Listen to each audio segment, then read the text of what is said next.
சகல ஆசீர்வாதங்களுக்கும் காரணராய் இருக்கிறவரே, உம்மை நன்றியோடு நாங்கள் ஸ்தோத்தரிக்கிறோம், உம்மை துதிக்கிறோம். தூய ஆவியானவராக எங்கள் மத்தியிலே செயலாற்றி கொண்டிருக்கிறீர், அதற்காய் நன்றி. ஆவியானவர் எங்கள் மத்தியிலே உலாவிக் கொண்டிருக்கிறீர். இந்த இடத்துல நீர் அசைவாடுகிற கிருபைக்காய் ஸ்தோத்திரம். இந்த நாளிலும் கூட ஆண்டவரே ஸ்தோத்திரம், எங்களை இந்த இடத்துல அழைத்து வந்த ஆண்டவரே, உம்முடைய நாமத்தை ஒரு சில மணித்துளிகள் மைமைப்படுத்தும்படியாக ஆண்டவர் தந்த கிருபைக்காய் நன்றியோடு ஸ்தோத்தரிக்கிறோம், உம்மை துதிக்கிறோம். ராஜா, வந்திருக்கிற 1-2 பிள்ளைகளை கர்த்தர் ஆசீர்வதியும். அநேகர் கூடி ஆராதிக்க முடியாதபடி காணப்பட்டாலும் என் ஆண்டவர் அறிகிறீர், அதற்காய் நன்றி. அரசனுடைய உத்தரவின்படி நாங்கள் செயல்பட்டு கொண்டிருக்கிறதை கர்த்தர் காண்கிறேன். இந்த ஆராதனையை ஆண்டவருடைய கரத்தில் கொடுக்கிறோம். ஆண்டவர் நீங்க மாத்திரம் இடத்துல மகிமைப்படுங்க, எங்களை தாழ்த்துகிறோம். இயேசுவின் நாமத்தில் ஜெபிக்கிறேன் பிதாவே, ஆமென். கிறிஸ்தவுக்குள் பிரியமானவர்களே, ஸ்தோத்திரம். ஒரு சுருங்கிய வார்த்தையை நாம் கேட்போம். ஸ்தோத்திரம். சற்று நேரம் சிந்தனைக்கென்று தெரிந்து கொண்ட வேத பகுதி ஏசாயா தீர்க்கதரிசியின் புஸ்தகம் 10-11 ஆகிய வசனங்கள். ஏசாயா 58வது அதிகாரம் 10-11 ஆகிய வசனங்கள் வாசிக்கிறேன். பசியுள்ளவனிடத்தில் உன் ஆத்துமாவை சாய்த்து சிறுமைப்பட்ட ஆத்துமாவை திருப்தியாக்கினால், அப்பொழுது இருளிலே உன் வெளிச்சம் உதித்து உன் அந்தகாரம் மத்தியானத்தை போலாகும். கர்த்தர் நித்தமும் உன்னை நடத்தி மகா வறட்சியான காலங்களில் உன் ஆத்துமாவை திருப்தியாக்கி உன் எலும்புகளை நினம் உள்ளதாய் ஆக்குவார். நீ நீர்ப்பாய்ச்சலான தோட்டத்தை போலவும் வற்றாத நீரூற்றை போலவும் இருப்பாய் என்று வேதம் சொல்லுகிறது.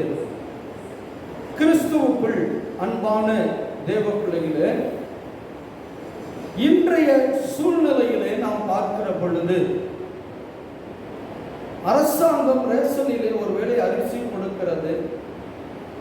இந்த 5 மாத காலமாக இன்றைக்கு கூலி வேலை செய்கிற அன்பு பிள்ளைகளிடத்துல ஸ்தோத்திரம், ஒருவேளை நமக்கு உணவுக்கு அரிசி மாத்திரம் கிடைத்தால் போதாது, அதற்கு வேண்டியதான காரியங்கள் அவிதமாக செலவுகள் நமக்கு உண்டு.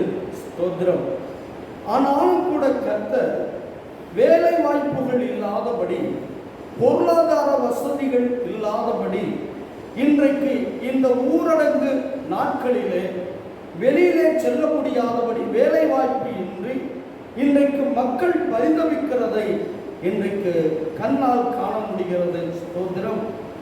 இன்றைக்கு சகஜமாக எல்லா இடங்களுக்கும் போக முடியாதபடி சூழ்நிலைகள் காணப்படுகிறது. ஸ்தோத்திரம். ஆனாலும் கூட ஆண்டவருடைய பிள்ளைகள் இன்றைக்கு அநேகர் இன்றைக்கு உதவிக்கரம் நீட்டிக்கொண்டு இருக்கிறதை நாம் பார்க்க முடிகிறது. ஸ்தோத்திரம். கிறிஸ்துவுக்குள் அன்பானவர்களே, ஸ்தோத்திரம்.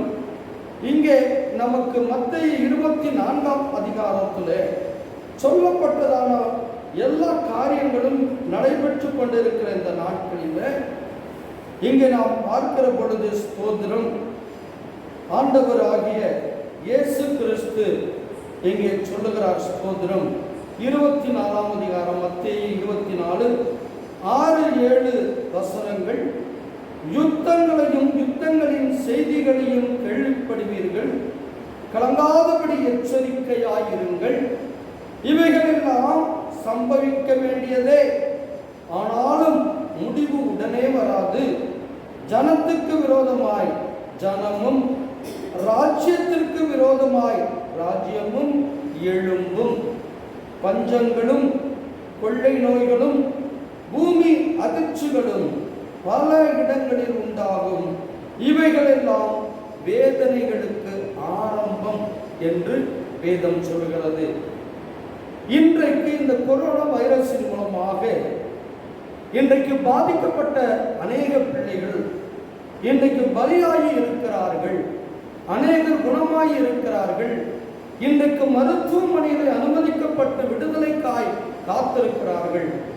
இன்றைக்கு பயம் மனிதனை அவிதமாக தொற்றிக் கொண்டிருக்கிறது.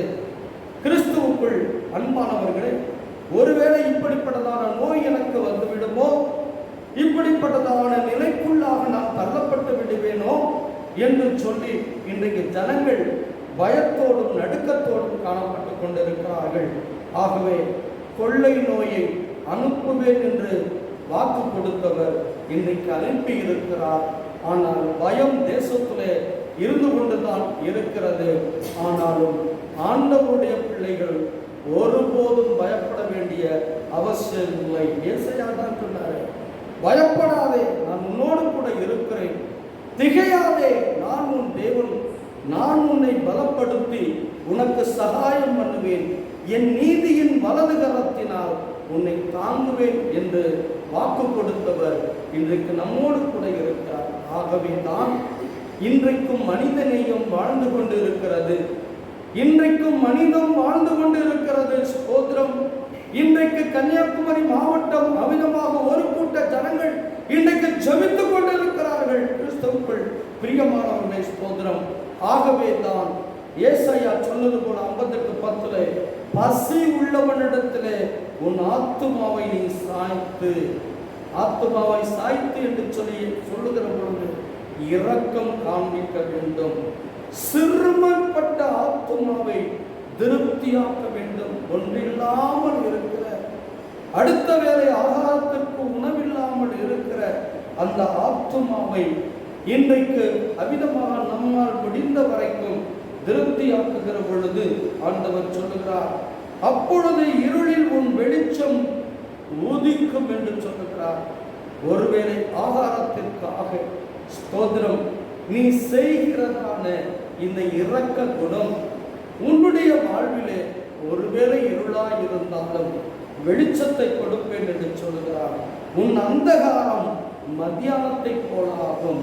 இருளான உன் வாழ்க்கையிலே வெளிச்சம் மத்தியானத்தை போல இருக்கும் என்று சொல்லி சொல்லுகிறது மாத்திரம் அல்ல, அடுத்த வசனத்திலே சொல்லுகிறார், இன்றைக்கு கிறிஸ்தவன் இரக்கம் உள்ளவன், அவன் உருக்கம் உள்ளவன், அவன் நீதி உள்ளவன், அவன் தயவு உள்ளவன், அவன் மன்னிக்கிறவன், அவன் அன்பு செலுத்துகிறவன், அவன் என்றென்றைக்குமே இரக்கத்தின் அவிதமாக மறைவிடமாய் இன்றைக்கு இருந்து கொண்டிருக்கிறான். அன்பான தேவ பிள்ளைகளே, ஸ்தோத்திரம். ஆகவே தான் இப்படி நீ செய்கிற பொழுது, உன்னுடைய வாழ்க்கையிலே பிறருக்கு நீ உதவியாக இருக்கிற பொழுது, கர்த்தர் நித்தமும் உன்னை நடத்தி, உன்னை ஆண்டவர் நித்தமும் நடத்துவார். வறட்சியான காலங்கள் அவிதமாக வந்தது. இன்றைக்கு மழை இல்லாதபடி வானம் அடைக்கப்பட்டது. நெற்பயிர்கள் காய்ந்து போன நாட்கள் உண்டு. ஸ்தோத்திரம். ஆனாலும் கூட வறட்சியான காலங்களிலே கர்த்தர் உன்னை ஆண்டவர் அவிதமாக ஆண்டவர் நடத்தினார். உன்னை திருப்தியாக்கி உன் எலும்புகளை நினமுள்ளதாக்குவார். அந்த எலும்பு காய்ந்து போகாது. அதற்கு நிலத்தை, கொழுப்பை, அதற்கு அந்த பசையை, சதையை கர்த்தர் கொடுப்பார். நீ நீர்ப்பாய்ச்சலான தோட்டத்தை போலவும் வற்றாத நீரூற்றை போலவும் இருப்பாய். ஒரு தோட்டம் நீர் பாய்ச்சுகிற பொழுது எவ்விதமாய் அந்த தோட்டம் செழிப்பாய் மாற்றப்படுகிறதோ, அந்த தோட்டத்தில் உள்ள மரங்கள் எப்படி கனிகளை அது கொடுக்கிறதோ, அப்படியாய் ஆண்டவர் நீரூற்றை போல உன் வாழ்வை மாற்றுவேன் என்று சொல்லி ஆண்டவர் நமக்கு அவிதமாக வாக்கு கொடுத்திருக்கிறார். கிறிஸ்துவுக்குள் பிரியமானவர்களே, ஆகவே முதலாவது நாம் பார்க்கிற பொழுது கர்த்தர் இன்றைக்கு நம்மை, உன்னை நித்தமும் நடத்துவேன் என்று வாக்கு கொடுத்திருக்கிறார். ஸ்தோத்திரம். இஸ்ரவேல் ஜனங்கள் எகிப்திலிருந்து புறப்பட்டு வருகிற பொழுது அவிதமாக 40 ஆண்டுகள் வனாந்தரத்திலே அவர்கள் வந்த சூழ்நிலையை எண்ணி பார்க்கிற பொழுது, என் அன்பு ஜனங்கள், வெயில் வந்து விட்டதே, மக்கள் வாடி போவார்களே என்று சொல்லி மேக ஸ்தம்பத்தை ஆண்டவர் அவர்களுக்கு நிழலாக்கினார்.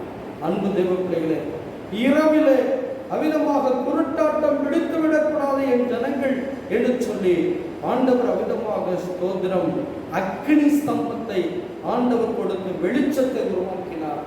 ஆண்டவர் அவிதமாக மோசனிடத்திலே முறுமுறுத்தார்கள். எங்களுக்கு தண்ணீரும் கிடைக்கவில்லை, இறைச்சி கிடைக்கவில்லை, எங்களுக்கு ஒன்றுமே இல்லை, எகிப்தில் இருந்தால் எங்களுக்கு எல்லாம் கிடைத்திருக்குமே என்று சொல்லி மோசனிடத்திலே முறையிட்டார். தேவனிடத்திலே மோசே முறையிட்டான். ஆண்டவர் தாடையை வரவழைத்து அந்த ஜனங்களுக்கு கர்த்தர் இறைச்சியை கொடுத்தார். அல்லேலூயா.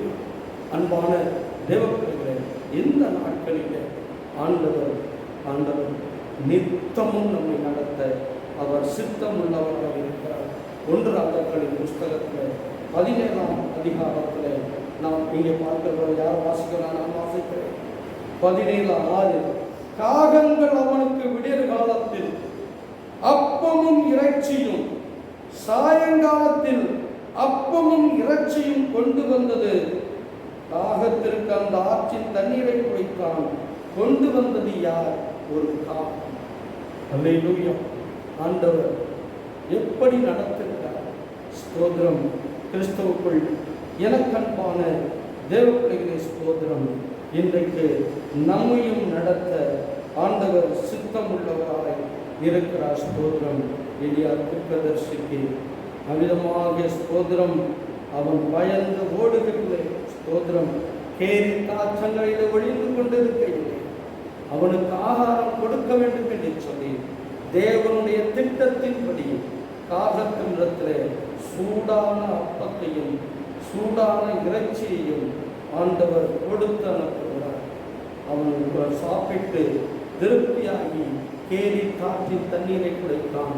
அனைத்துண்ணியாகிய காகம் அவ்விதமாக திருட்டுத்தனமுள்ளதான காகத்தினிடத்தில் கொடுத்தார். அன்பான தேவப்பிள்ளைகளே, ஆண்டவர் நித்தமும் நம்மை நடத்துவார். மகா வறட்சியான காலங்களிலும் நம்மை நடத்துவார் என்பதிலே சந்தேகமில்லை. இந்த 5 மாதமும் நடத்தினவர் வரக்கூடிய நாட்களிலே எப்படிப்பட்ட கொள்ளை நோய் வந்தாலும், எப்படிப்பட்ட பூகம்பம் வந்தாலும், எப்படிப்பட்ட நில அதிர்ச்சி வந்தாலும், எப்படிப்பட்டதான யுத்தங்கள் வந்தாலும் ஆண்டவர் நம்மை நடத்த அவர் சித்தமுள்ளவராய் இருக்கிறார். 2வது நாம் பார்க்கிறபோது அவர் நீதியின் பாதையிலே அவர் நடத்துவார் என்று சொல்லி அவர் அவிதமாக வேதம் சொல்லுகிறது. ஸ்தோத்திரம். ஆகவே சங்கீதம் 23:3 சொல்லப்பட்டிருக்கிறது. அவரின் ஆத்மாவை தேற்றி தம்முடைய நாமத்தின் நிமித்தம் என்னை எப்படி நடத்துவார்? நீதியின் பாதையிலே அவர் நடத்துகிற தேவனாக இருக்கிறார். என் ஆத்மாவை தேற்றுகிறார். ஆண்டவர் என்னை நீதியின் பாதையிலே நடத்தவர் சித்தம் உள்ளவராக இருக்கிறார். நிச்சயமாக ஆண்டவர் அவிதமாக தம்முடைய பிள்ளைகளை எந்த சூழ்நிலையிலும் கைவிடுகிற தேவன் அல்ல. ஆகவே நாம் பயப்பட வேண்டிய அவசியம் இல்லை, நாம் கலங்க வேண்டிய அவசியம் இல்லை. ஆண்டவரின் ஆத்மாவை தேற்றி தம்முடைய நாமத்தின் நிமித்தம் என்னை நீதியின் பாதையிலே நடத்துவார் என்று சொல்லி வேதம் சொல்லுகிறது. ஸ்தோத்திரம். கிறிஸ்துவுக்குள் அன்பான தேவப்பிள்ளைகளே, ஸ்தோத்திரம். இந்த நாளிலே நம்மையும் அவர் நடத்த சித்தமுள்ளவராக இருக்கிறார்.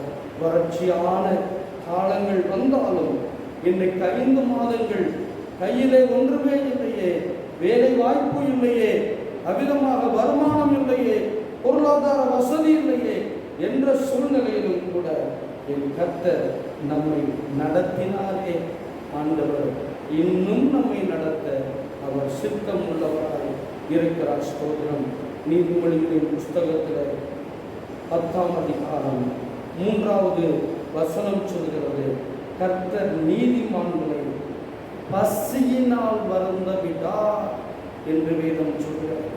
கர்த்தர் நீதிமான்களை, அவருடைய பிள்ளைகளை பசியினால் வருந்த விடார். துன்மார்க்கருடைய பொருளையோ ஆண்டவர் அகற்றி விடுவார் என்று வேதம் சொல்லுகிறது. ஸ்தோத்திரம். அன்பு தேவப்பிள்ளைகளே, ஸ்தோத்திரம். நீதிமான்களை பசியினால் ஆண்டவர் வருந்த விடுகிற தேவன் அல்ல. கிறிஸ்துவுக்குள் அன்பான தேவப்பிள்ளைகளை ஸ்தோத்திரம். ஆகவேதான் சங்கீதங்களின் புஸ்தகத்திலே 33வது சங்கீதம் 19வது வசனம், பஞ்சத்தில் அவர்களை உயிரோடே காக்கவும் கர்த்தருடைய கண் அவர்கள் மேல் நோக்கமாக இருக்கிறது. ஸ்தோத்திரம். யாருக்கு?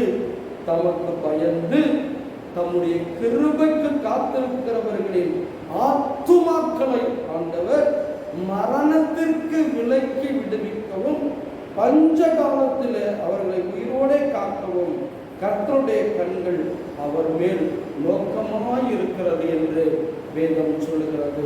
கிறிஸ்துவுக்குள் அன்பான தேவப்பிள்ளைகளை ஸ்தோத்திரம். இந்த நாளிலே அவர் நம்மையும் நடத்துவார் என்பதில் எந்தவித சந்தேகமும் இல்லை. ஸ்தோத்திரம். ஆமோஸ் தீர்க்கதரிசி சொல்லுகிறார், 8ஆம் அதிகாரம் 11, 12 ஆகிய வசனங்களிலே, இதோ நான் தேசத்தின் மேல் பஞ்சத்தை அனுப்பும் நாட்கள் வரும். இது ஆரம்பம், முடிவல்ல, இன்னும் இருக்கிறது. மனம் சோர்ந்து போகக்கூடாது. ஆண்டவர் சொல்லுகிறார், இதோ நான் தேசத்தின் மேல் பஞ்சத்தை அனுப்பும் நாட்கள் வரும். ஆகார குறைவினால் உண்டான பஞ்சம் அல்ல, ஜலக்குறைவினால் உண்டாகிய தாகமும் அல்ல. கர்த்தருடைய வசனம் கேட்க கிடையாத பஞ்சத்தை அனுப்புவேன் என்று கர்த்தராகிய ஆண்டவர் சொல்லுகிறார். அல்லேலூயா. இன்றைக்கு கேட்க முடியவில்லை. 5 மாதங்கள் ஆண்டவருடைய வார்த்தை கேட்க வீட்டிலே தான் ஜெபம் நடக்கிறது. ஸ்தோத்திரம். ஆலயத்திலே வந்து ஒருவருக்கு ஒரு முகத்தை பார்த்து அன்புகளை பகிர்ந்து கொள்ள ஆண்டவருடைய வார்த்தைகளை கேட்க முடியாத சூழ்நிலை. இது ஆரம்பம். அன்பு தேவப்பிள்ளைகளே ஸ்தோத்திரம். இப்படிப்பட்டதான காலத்திற்குள்ளாய் நாம் கடந்து போக இருக்கிறோம். அன்பு தேவப்பிள்ளைகளே ஸ்தோத்திரம். அவ்விதமாக சகோதரர் மோகன் சிலாசரஸ் இன்னைக்கு சொல்லிக் கொண்டிருக்கிறார். ஸ்தோத்திரம். கவலைப்படாதீர்கள், எழுப்புதலின் நாட்களை ஆண்டவர் கொடுக்க போகிறார். தென் தமிழகத்திலே எழுப்புதல் உருவாக போகிறது. ஆகவே நீங்கள் பயப்படக்கூடாது, திடன் கொள்ள வேண்டும் என்று சொல்லியிருக்கிறார். இந்த நாட்கள் நமக்கு அவ்விதமாக உதாரணமாய் கொடுக்கப்பட்டிருக்கிறது. அப்போ விதமாக ஆமோஸ் 8:12 சொல்கிறது, அப்பொழுது அவர்கள் கர்த்தருடைய வசனத்தை தேட ஒரு சமுத்திரம் தொடங்கி மறு சமுத்திரம் மட்டும், வடதிசை தொடங்கி கீழ்திசை மட்டும் அலைந்து திரிந்தும் அதை கண்ணடையாமல் போவார்கள் என்று வேதம் சொல்லுகிறது. அந்நாளிலே சௌந்தரியம் உள்ள கனியிலும் வாழ்வரும் காலத்தினால் சோர்ந்து போவார்கள் என்று வேதம் சொல்கிறது. ஆனால் கூட கர்த்தர் அவிதமாக ஸ்தோத்திரம் உடனடியாக இந்த சம்பவத்தை ஆண்டவர் முன்னிறுத்தி இனி அவிதமாக ஸ்தோத்திரம் செய்ய போவதில்லை. இன்னும் நாட்கள் இருக்கிறது. ஆண்டவருடைய வருகை ரகசிய வருகை, 1000 வருட அரசாட்சி, ஆண்டவரோடு இருக்கிற பாக்கியம். நீ நியாயத்திற்கு நாளிலே கல்லறைகள் திறக்கப்படும், மரித்தவர்கள் எழும்புவார்கள். உயிரோடு இருக்கிற நமக்கு அவிதமாக நியாயத்திற்கு நாள் உண்டு. அந்த நாளிலே நம்முடைய கிரியைகள் வெளிப்படும். அப்பொழுது ஆண்டவர் தம்முடைய பிள்ளைகளை பரிசுத்த பணிகளை அவரோடு கூட இருக்க ஆண்டவர் சித்தம் செய்ய இன்றைக்கு இந்த உலகத்தில் வராமல் அந்த நாளைக்காக நாம் ஆயத்தப்பட ஆண்டவர் நமக்கு கிருபை செய்ய வேண்டும். ஆகவேதான் கர்த்தர் நித்தமும் நடத்தி மகா வறட்சியான காலங்களில் உன் ஆத்துமாவை திருப்தியாக்கி உன் எலும்புகளை நிலமுள்ளதாக்குவார்.